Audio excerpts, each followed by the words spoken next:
Ist es Angst im Blick von Hennes dem Achten? Angst vor ihm, Anthony Ujah? Angst vor seinem Torjubel? Angst davor, er könnte das Gleiche nochmal tun? Vielleicht ist es aber auch nur Aufregung.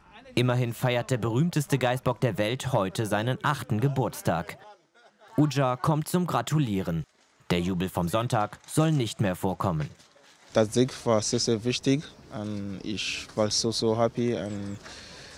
Deswegen habe ich das gemacht. Aber ich weiß, es ist ein Fehler und ich mag das nicht mehr.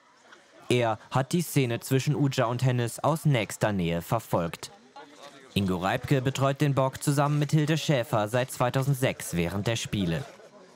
Ja, er war schon ein bisschen energisch und ja, geschockt war ich nicht.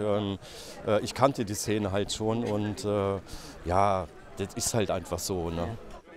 Die Szene verbreitete sich wie ein Lauffeuer. Nicht nur in Köln, nicht nur in Deutschland.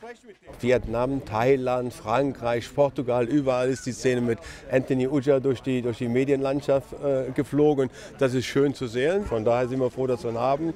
Er hat es hier auch sehr, sehr gut, wenn man sieht, man hat ihm auch eine Freundin beiseite gestellt. Die heißt Anneliese und ist derzeit schwanger. Nicht von Hennes allerdings, der wurde bereits kurz nach der Geburt kastriert. Trotzdem wird die Ahnenreihe der FC Geißböcke weitergehen. Seine Regentschaft soll noch lange andauern. Bis zu 25 Jahre alt werden die Tiere. Also zum Geburtstag nur die besten Wünsche. Dass er dem FC lange erhalten bleibt und ihm vor allem viel Glück bringt, dass sie diese Saison in der Liga bleiben. Alles Gute für die nächsten 8 Jahre. Keine Frontalangriffe mehr. Und wie Jörg Schmatke ja schon sagte, ABC-Pflaster und ein bisschen einrenken, Reha, das sollte reichen. Happy birthday to you. Happy birthday